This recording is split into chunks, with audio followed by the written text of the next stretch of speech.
Europe में किसान प्रदर्शन कर रहे हैं। अब किसानों ने ट्रैक्टर से यूरोपीय सांसद की इमारत को ब्लॉक करने की कोशिश भी की है। इस बीच में प्रदर्शन कर रहे किसानों ने पुलिस पर अंडे और पटाखे फेंके। इसके जवाब में सुरक्षा बलों ने किसानों पर पानी की बौछार की। बेल्जियम के प्रधानमंत्री ने इस घटना के बाद सोशल मीडिया पोस्ट के जरिए बताया कि हमें हमारे किसानों की कड़ी मेहनत के लिए उनके उचित मुआवजे देने के लिए काम करना चाहिए। अब असल में हुआ ये है कि यूरोप के किसान इस बात को लेकर बहुत ज्यादा परेशान हैं कि सरकार उनके लिए कुछ नहीं कर रही है। बढ़ती महंगाई के बीच सरकार सब्सिडी भी कम कर रही है, जिसकी वजह से अब हालात खराब हो रहे हैं। यूरोप के कई देशों में किसान सड़क पर है। जर्मनी की सरकार ने पिछले साल दिसंबर में किसानों को दी जाने वाली सब्सिडी में कटौती कर दी थी। कृषि क्षेत्र में इस्तेमाल किए जाने वाले डीजल पर दिए जाने वाले टैक्स रिफंड, इसके अलावा ट्रैक्टर्स पर टैक्स छूट को खत्म कर दिया गया था। इसके लिए सरकारी पैसे की बचत का हवाला दिया गया। अब फ्रांस के किसान प्रदर्शन कर रहे हैं। लगातार यूरोपीय यूनियन जो है वो यूक्रेन को फंड दे रहा है, लेकिन अपने किसानों को वो कुछ भी नहीं दे रहा है। किसानों का कहना है कि वो कम उपभोक्ता कीमतों से परेशान है और सरकार से कीमत बढ़ाने की मांग करते हैं। किसानों का आरोप है कि महंगाई को कम करने के लिए सरकार ने खाद्य कंपनियों पर कीमतें कम करने का दबाव बनाया था। कीमतें कम करने की वजह से किसानों का आय प्रभावित हुआ है, जिससे किसानों का गुस्सा भड़का है। अब विरोध में ट्रैक्टर से किसान जो है चक्का जाम कर रहे हैं। सरकारी कार्यालयों के बाहर बदबूदार कृषि कचरा भी फेंककर विरोध दर्ज कराया जा रहा है। कुछ नाराज प्रदर्शनकारी राजधानी पेरिस के आसपास के ट्रैफिक को ब्लॉक कर रहे हैं। ये स्थिति फ्रांस तक सीमित नहीं है। फ्रांस यूरोपीय संघ का सबसे बड़ा कृषि उत्पादक देश है और फ्रांसीसी किसानों का विरोध जर्मनी, पोलैंड और रोमानिया जैसे बाकी यूरोपीय देशों में भी फैल रहा है। सड़कों पर प्रदर्शन कर रहे किसानों की मुख्य मांग बेहतर वेतन की है। सरकार की पर्यावरण अनुकूल नीतियों से लेकर रूस यूक्रेन युद्ध से यूरोपीय यूनियन के किसानों को काफी परेशानी हो रही है। बढ़ते विरोध के बीच राज्य सरकारों ने किसानों को राहत देने वाली योजनाओं की घोषणा की है, लेकिन क्षेत्रीय किसान संगठनों का कहना है कि ये सब उनकी मांगों को पूरा करने के लिए पर्याप्त नहीं है। तो आइए आखिर समझते हैं कि यहाँ तक बात पहुंची कैसे और यूरोपियन यूनियन के किसानों की नाराजगी की असल वजह क्या है। बीते दिनों सरकार ने कृषि क्षेत्र में पर्यावरण अनुकूल नीतियों को तरजीह देते हुए इनमें से एक ईंधन को कम करने की योजना की। इसके तहत सरकार डीजल ईंधन पर किसानों को मिलने वाली सब्सिडी को धीरे धीरे समाप्त करने की योजना बना रही है। जर्मनी और फ्रांस में इस फैसले का कड़ा विरोध हो रहा है और रिपोर्ट्स के मुताबिक जर्मनी में कृषि डीजल पर किसानों को मिलने वाली सब्सिडी इस साल लगभग 40% कम कर दी जाएगी। इसके बाद 2025 में सब्सिडी 30% कम कर दी जाएगी और 2026 में इस सब्सिडी को पूरी तरीके से समाप्त कर दिया जाएगा। खास तौर पर गौर करने वाली बात यह है कि अगर सब्सिडी खत्म होती है तो किसानों की आय और कम हो जाएगी। विरोध कर रहे किसान एर्नोसिस समारनास ने कहा कि हम बेहतर भविष्य के लिए मांग कर रहे हैं। हम चाहते हैं कि प्रोडक्शन कॉस्ट कम हो, ईंधन के दाम कम हो, बिजली के दाम कम हो और एक फेयर डिस्ट्रीब्यूशन सब्सिडी किसानों को दी जाए। अब रूस यूक्रेन युद्ध के बाद से यूरोपियन यूनियन ने यूक्रेन से आयात में कई छूट दी है। इसके अलावा निर्यात में मदद करने के लिए यूरोपियन यूनियन ने यूक्रेन के लिए सॉलिडारिटी लेन की शुरुआत की है।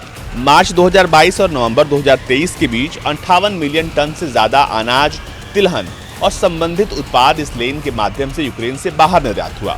डेटा के अनुसार युद्ध की शुरुआत के बाद से यूक्रेन का लगभग 60% अनाज सॉलिडारिटी लेन से निर्यात हुआ है। सॉलिडारिटी लेन से यूक्रेन को तो काफी फायदा मिला, लेकिन इससे यूरोपियन यूनियन में सस्ते अनाज की सप्लाई बढ़ गई।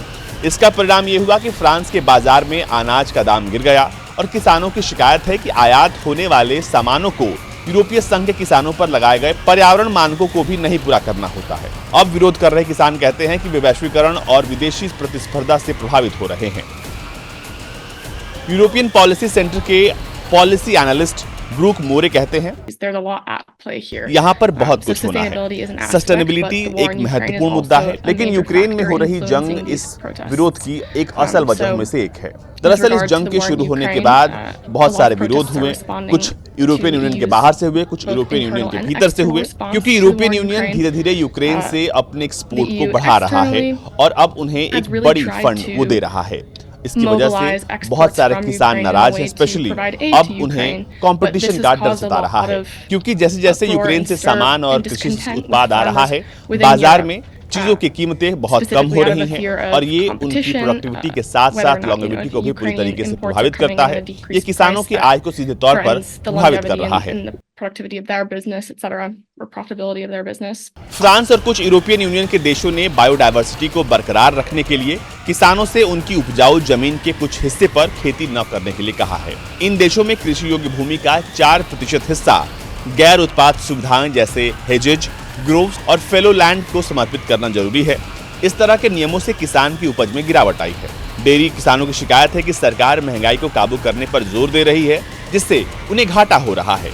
इससे किसान अपने पैदावार की उच्च लागत को कवर करने में असमर्थ रहे हैं। हम आज यूरोप के सड़कों पर इसलिए हैं ताकि नए कानून बनाए जाएं। इस वक्त कृषि अपने घुटनों पर आ गया है, वो भी एक लंबे समय के बाद। हम सड़कों पर हैं और हम इसका विरोध करते रहेंगे। हमारी आय बेहद कम हो गई है। हम यहाँ पर इसलिए विरोध कर रहे हैं ताकि यूरोपियन कमीशन का ध्यान हमारी तरफ जाए कि आखिर उनके देश के किसान किस तरह की समस्याओं का सामना कर रहे हैं। हमारे सामने आय के साथ साथ पर्यावरण और कई चीजें हैं जो कि किसानों के आय को सीधे तौर पर प्रभावित कर रही हैं। फ्रांसीसी सरकार ने किसानों की कुछ मांगों को मंजूरी दी है। सरकार ने कृषि डीजल पर राज्य सब्सिडी को धीरे धीरे कम करने की योजना छोड़ दी है। किसानों के सामने आने वाले वित्तीय और प्रशासनिक दबाव को कम करने के उद्देश्य से भी कई कदमों पर घोषणा की जा चुकी है। प्रधानमंत्री गैब्रियल अटल ने किसानों को शांत करने के लिए कहा है कि हम कृषि को हर चीज से ऊपर रखेंगे, लेकिन किसान फिलहाल उनकी किसी भी बात को मानने के लिए तैयार नहीं।